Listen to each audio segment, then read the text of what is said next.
Estou muito feliz por poder compartilhar com você um trecho da Sagrada Escritura.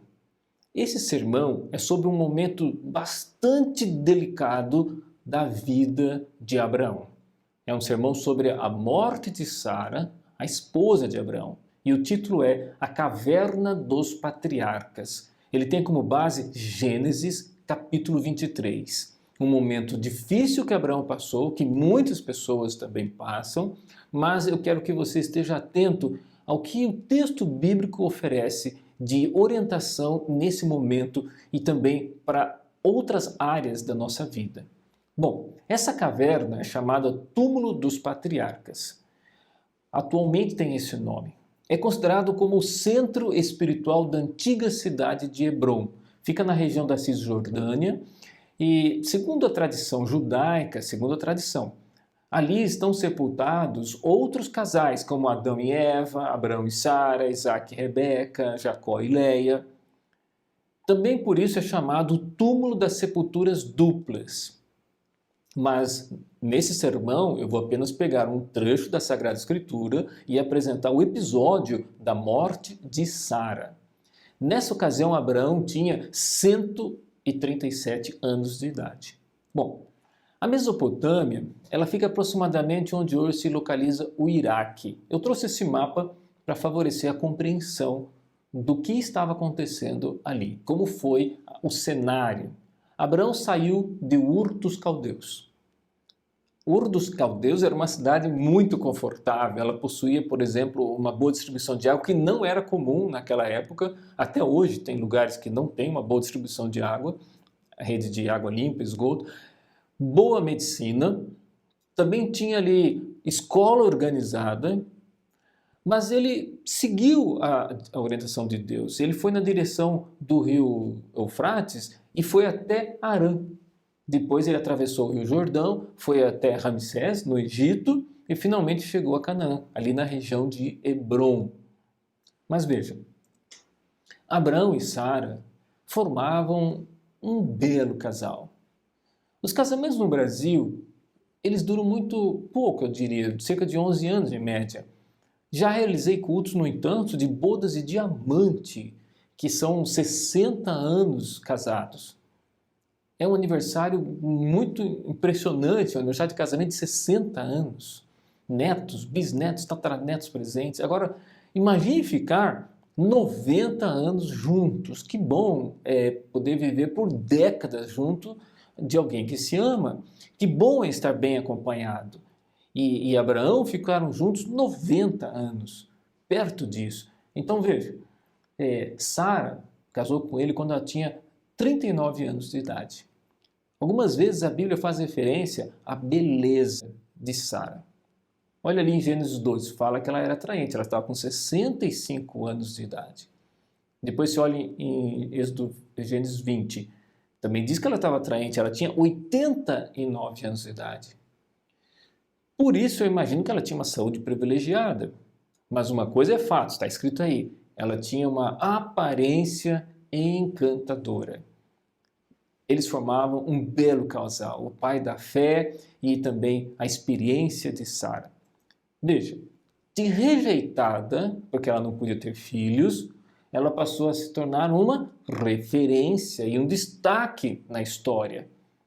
Na lista dos heróis da fé, você vê o nome de Sara.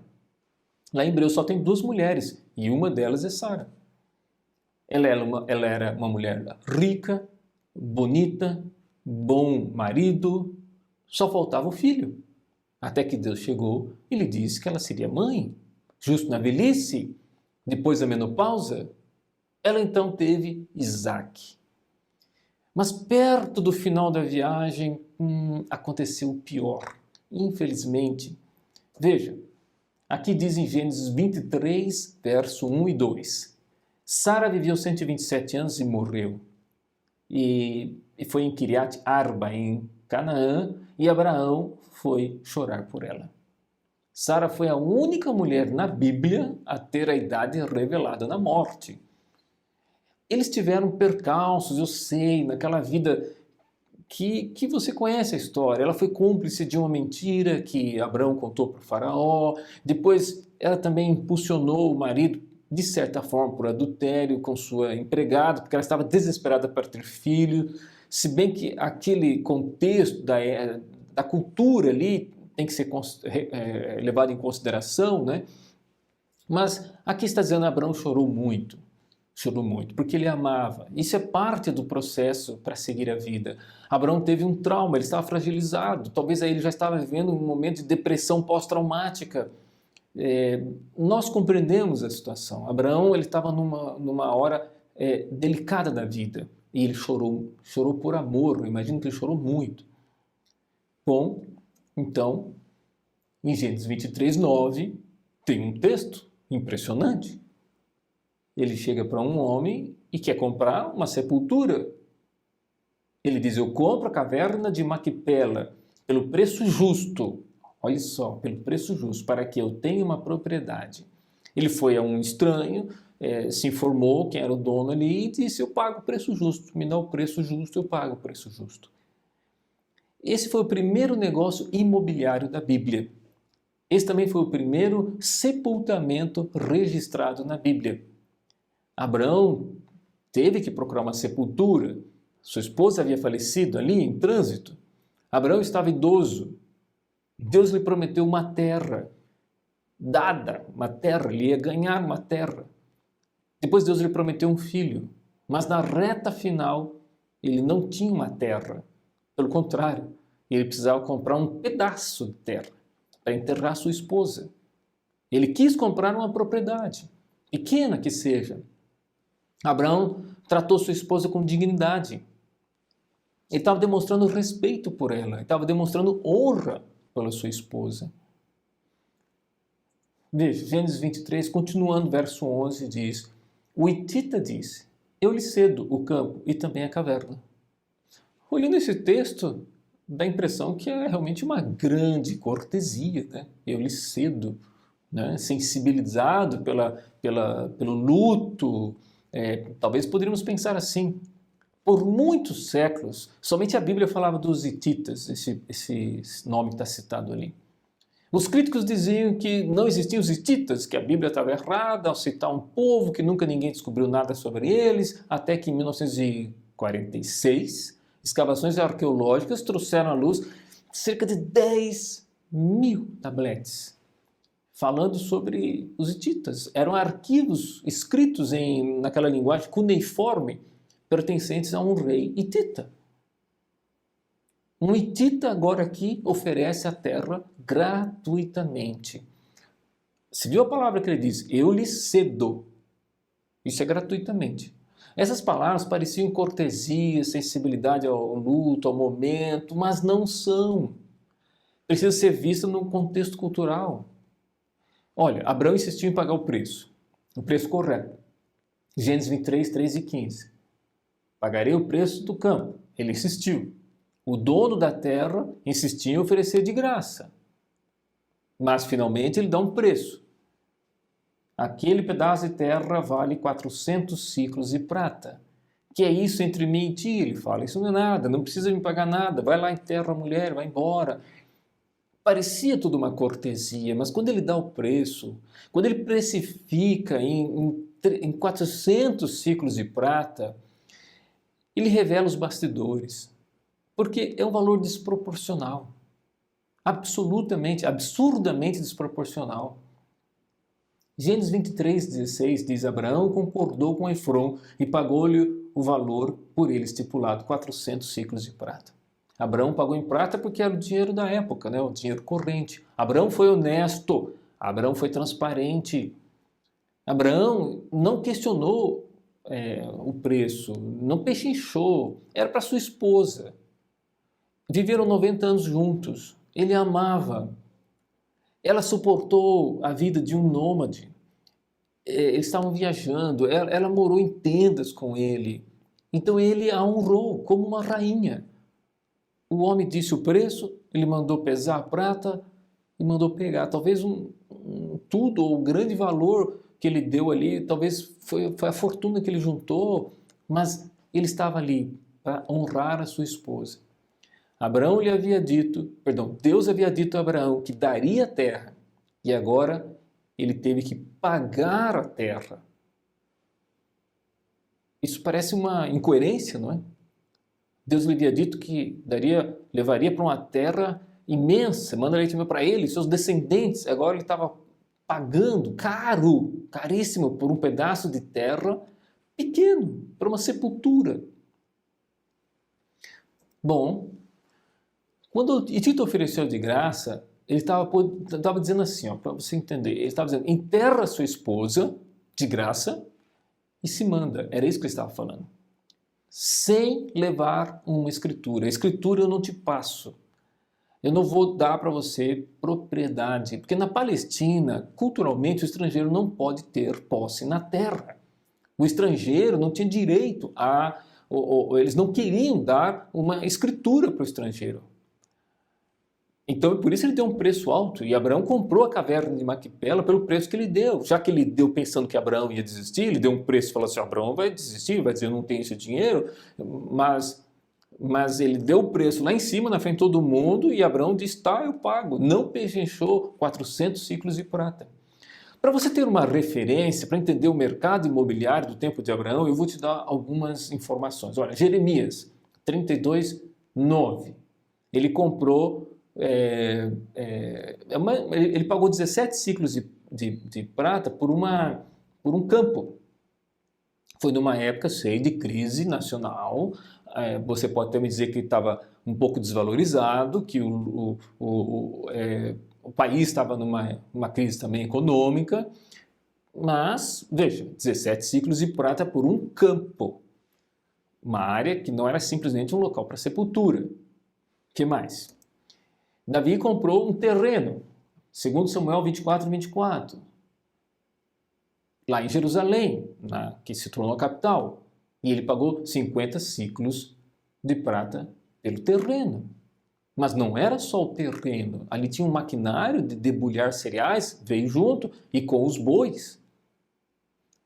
E era um local bem valorizado, era na capital, em Jerusalém, ali onde se via valorização. Note, ele pagou 50 e não 400, 50 ciclos de prata por um local ali, valorizado. Essa história de Abraão e do sepultura de Sara me ensina 5 coisas que eu quero compartilhar com você. Rapidamente, em primeiro lugar, ele era um homem comum e incomum. Abraão era uma pessoa comum no sentido que tinha defeitos, como todo ser humano. Mas ele era incomum no sentido de que ele tinha fé em Deus. Ele deixou o conforto da sua casa, fiado nas palavras de Deus, para seguir a Deus. Ele ofereceu o melhor para Deus, para sua esposa. Ele andou pela fé. Ele foi chamado amigo pessoal de Deus, ao ponto do Criador pedir opinião para ele. Ele realmente era um homem incomum na fé que ele possuía. Segunda coisa que eu percebo, né, nessa história, somos todos imigrantes. Todos somos imigrantes. A última oração de Davi foi sobre isso. Davi ele diz assim, somos peregrinos, não somos turistas. Então, não coloque o seu coração aqui, tudo é passageiro. Alguns têm posses, outros não. Alguns casam, outros não. Você sabe também, por outro lado, que há coisas que um país não concede aos estrangeiros. Se Abraão sabia disso, quanto mais nós. Outra coisa que eu aprendo ao ver a história de Abraão. Deus age para o bem. Sabemos que Deus age em todas as coisas para o bem daqueles que o amam. Romanos 8, 28. Note, eu sei que algumas versões dizem todas as coisas contribuem para o bem daqueles que amam a Deus, mas no original grego eu leio um sentido mais completo dessa forma. Considerando mesmo a sugestão original, é que Deus age em todas as coisas. Deus age em todas as coisas para o bem daqueles que eu amo. Não são as coisas que agem, não são as coisas que contribuem. Mas, apesar das coisas, Deus age através das coisas, através dos acontecimentos, para o bem daqueles que o amam. Então, Aonde quer que você esteja, não importa o que esteja acontecendo nesse momento, olhe para os lados e tente perceber a mão de Deus ensinando, protegendo, ajudando você em diversas circunstâncias. Quarta lição, somos herdeiros. Olha o texto. Abraão e sua descendência, está falando de você, Abraão e sua descendência receberam a promessa de que ele seria o herdeiro do mundo. Romanos 4,13. Somos herdeiros. Esse verso está falando de todos nós. Você é descendente de Abraão. Deus lhe prometeu que você é o herdeiro do mundo. Isso está lá também Jesus, né, falando, bem-aventurados, nas bem-aventuranças, os mansos, porque eles herdarão a terra. Se não me engano, Mateus 5,5. Veja, os mansos herdarão a terra. E aqui está dizendo que você é herdeiro. Outra lição. A cidadania é gratuita. Olha o texto, diz assim, Deus não poupou o seu próprio Filho, como não nos dará juntamente com ele e de graça todas as coisas? Essa é uma das mais fortes promessas da Bíblia. Deus deu o que tinha de melhor, já foi o Filho, e a promessa é que Ele dará de graça as outras coisas também. Ele dará tudo que for para o nosso bem, de uma forma impressionante. 5 lições que eu vejo na vida de Abraão. Sobre isso, eu queria dizer o seguinte, esse é o documento. Quando Jesus morreu na cruz, ele nos deu um documento legal para termos direito de viver na vida eterna. Termos a melhor cidadania de todas. Você diz amém por isso? Temos a melhor cidadania de todas. A cidadania celestial. Ela foi paga pelo sangue de Cristo. E eu quero ir para a conclusão. Eu quero lhe, mais uma vez, pedir, coloque o seu tesouro no céu. Abraão era um homem rico, mas não importa quão poderoso você seja, não importa quão rico você seja, não importa quão saudável você seja, não importa quão belo ou bela você seja, apesar de toda a beleza, somos mortais. A pergunta é, onde você coloca o seu tesouro? A vida de Sara é um convite à reflexão. Abraão vai abraçar Sara. Não tema a morte, nem a demora. Você não precisa temer nada. Deus tem algo melhor. A ressurreição de Jesus é a prova de que Ele tem poder sobre a morte. Muitos se foram na pandemia da Covid-19, de forma inclusive repentina. Eu senti essa dor e não sei se você que está me ouvindo também passou por isso, mas olha, ficou um vazio, a gente sabe, em muitas famílias do mundo todo. Abraão também sentiu esse vazio, mas Deus tem a solução. E a próxima imagem que eu vou mostrar é uma das mais bonitas que eu já vi. A próxima imagem, ela fala da solução que Deus ofereceu para nós. Aqui está, a volta de Jesus. Esta será a solução. A solução para as sepulturas, a solução para a dificuldade de achar moradia, sobre as perdas, sobre as pandemias. Essa será a solução. Jesus voltará para abrir as sepulturas. Você verá Jesus voltando nas nuvens dos céus. Será um momento tão bonito. Prepare-se, porque esse dia logo chegará. Você estará de pé nesse dia. Você olhará para cima e verá o arco-íris, verá a nuvem de glória e Jesus se aproximando. Será um dia maravilhoso. Bom, eu preciso concluir. Abraão, ele está lá na lista, né? Hebreus 11 fala da lista dos heróis da fé, mas não é só Abraão, é o casal, Abraão e Sara. São citados em Hebreus 11, lá na lista dos heróis da fé. Mas eu quero colocar mais um ponto aqui nessa conclusão. Eu vejo como uma corrida de revezamento aquela lista. Cada um faz o seu melhor e passa o bastão para o próximo. E eu pergunto, você está ciente que você é o último da corrida? Abraão foi um dos patriarcas lá atrás. Ele estava lá atrás, fez o seu melhor, passou por próximo, e aqui tem na lista, e tem uma hora que vem falando a palavra outros nessa lista, e está servindo a você. Mas sabe que nós estamos na reta final. Você está disposto a fazer o seu melhor agora? Ao olhar para a história de Abraão, você pode perceber que os bens materiais se vão. O que vai sobrar? Vai sobrar o relacionamento que tivemos com a família, que tivemos com Deus. Eu quero fazer um apelo. Eu quero lhe fazer um convite a orar comigo agora e resumir todo esse assunto que nós vimos nesta oração. Querido Deus, a experiência de Abraão foi traumática.